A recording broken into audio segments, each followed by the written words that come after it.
बोलिए गणपति जी महाराज की जय। स्वागत है आप सभी का हमारे चैनल एन प्रिया भक्ति में। तो जैसा कि आप सभी लोग जानते हैं कि सावन का पावन महीना शुरू हो चुका है। हर जगह शिवलिंग पर शिव जी के नाम के उच्चारण, रुद्राभिषेक, पूजा पाठ किए जा रहे हैं। तो आज हम इस वीडियो में सावन के महीने में कुछ महत्वपूर्ण बातें बताने आए हैं, जिसमें हम आपको बताएंगे कि बेलपत्र चढ़ाने के 3 महत्वपूर्ण नियम, सावन के सोमवार का एक आसान उपाय, ओम नमः शिवाय का अर्थ और शिव जी को कौन सा फूल सबसे प्रिय है। आज हम इन टॉपिक पे बात करेंगे। तो शुरू करते हैं हम। बेलपत्र के 3 महत्वपूर्ण नियम। भगवान शिव को बेलपत्र अत्यंत प्रिय है।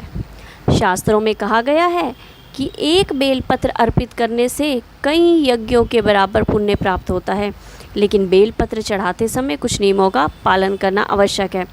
सबसे पहली बात, शिव जी को भोले बाबा भी कहा गया है, यानी बहुत ही भोले हैं। तो उन्हें कुछ भी अर्पित कर दो श्रद्धापूर्वक, वो सब कुछ स्वीकार कर लेते हैं। लेकिन कुछ चीज़ें जो नियम स्वरूप बनाई गई है वो नियम से ही की जाती है। अगर भोले बाबा को एक लोटा जल चढ़ा दिया जाए, केवल एक पुष्प चढ़ा दिया जाए, वो उसी से ही प्रसन्न हो जाते हैं। तो पहला नियम है बेलपत्र का कि बेलपत्र हमेशा 3 पत्तियों वाला ही होना चाहिए। टूटा हुआ, फटा हुआ, कीड़े लगा हुआ बेलपत्र भगवान शिव को नहीं चढ़ाना चाहिए। दूसरा नियम है बेलपत्र का जो चिकना भाग होता है उसे शिवलिंग की ओर और डंठल को अपनी ओर रखें।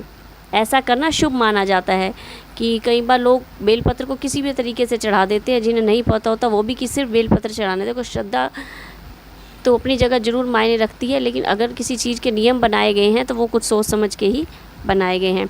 बेलपत्र का जो चिकना हिस्सा होता है वो शिवलिंग की ओर, और बेलपत्र की जो डंडी होती है, डंठल होता है, उसे अपनी ओर रखें। ऐसा करना शुभ माना जाता है। तीसरा नियम होता है बेलपत्र को पहले साफ़ पानी से धो ले। यदि पहले चढ़ाया हुआ बेलपत्र साफ़ है, अखंड है, कहीं से कटा फटा नहीं है, तो उसे भी, अगर वो नीचे गिरा हुआ है शिवलिंग से, तो उसे धोकर दोबारा अर्पित किया जा सकता है। और श्रद्धा से बेल पर पत्र अर्पित करने से भगवान शिव प्रसन्न होकर सभी मनोकामनाएं पूर्ण करते हैं। ओम नमः शिवाय। सावन सोमवार का एक आसान उपाय। यदि आप जीवन में सुख, शांति, समृद्धि चाहते हैं तो सावन के सोमवार को ये सरल सा उपाय कीजिए। सुबह स्नान करके साफ वस्त्र पहने, शिवलिंग पर जल अर्पित करें। गंगा जल हो, गंगा जल अर्पित कीजिए, जल अर्पित कीजिए, जो भी आपके पास श्रद्धापूर्वक हो वो अर्पित कीजिए। इसके बाद एक बेलपत्र, सफ़ेद फूल, थोड़े से चावल चढ़ाएं। कम से कम 108 बार ओम नमः शिवाय का जप करें। अंत में भगवान शिव से अपनी मनोकामना बताएं और गरीब ज़रूरतमंद व्यक्ति को भोजन या फल का दान करें। ऐसा करने से भगवान शिव की कृपा प्राप्त होती है और जीवन में बाधाएं दूर होने लगती है। अगला हमारा टॉपिक है ओम नमः शिवाय का अर्थ। ओम संपूर्ण सृष्टि और परम ब्रह्म का प्रतीक है। ओम नमः, नमः का मतलब है मैं अहंकार छोड़कर भगवान को प्रणाम करती हूँ। शिवाय यानी भगवान शिव को समर्पित। इस प्रकार ओम नमः शिवाय का अर्थ है मैं भगवान शिव को श्रद्धापूर्वक नमन करता हूँ। यह पंचाक्षरी मंत्र मन को शांति देता है, नकारात्मकता को दूर करता है और आध्यात्मिक शक्ति प्रदान करता है। अगला हमारा टॉपिक है कि शिवजी को कौन सा फूल सबसे ज़्यादा प्रिय है। भगवान शिव को सफ़ेद रंग के फूल विशेष रूप से प्रिय माने गए हैं। इनमें प्रमुख है आक का फूल, धतूरा, सफ़ेद कमल, चमेली और कनेर। इसके साथ बेलपत्र, भांग और धतूरा भी भगवान शिव को अर्पित किए जाते हैं। तो आज आपने जाना शिव जी के सावन के सोमवार के व्रत में, या सावन के सोमवार या फिर पूरे सावन के महीने ये छोटी छोटी विधियाँ करके भी अपने जीवन को थोड़ा सा सुखद और सरल हम अवश्य बना सकते हैं। वैसे तो भगवान श्रद्धा और भाव के भूखे होते हैं। अगर भावों से उन्हें कुछ भी चढ़ाया जाए तो वो सभी स्वीकार कर लेते हैं।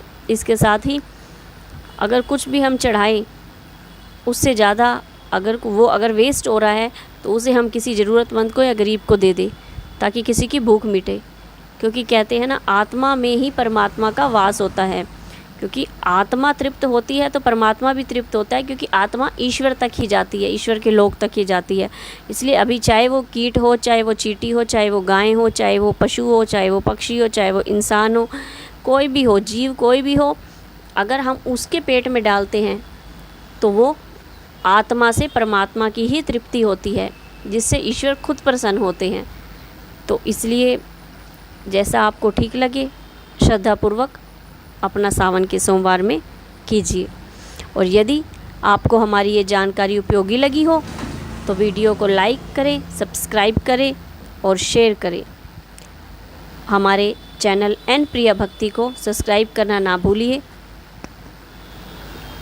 क्योंकि अगर आप सब्सक्राइब करते हैं तो आगे हम जो वीडियो डालते हैं तो वो ऑटोमेटिकली आप तक पहुंच जाती है।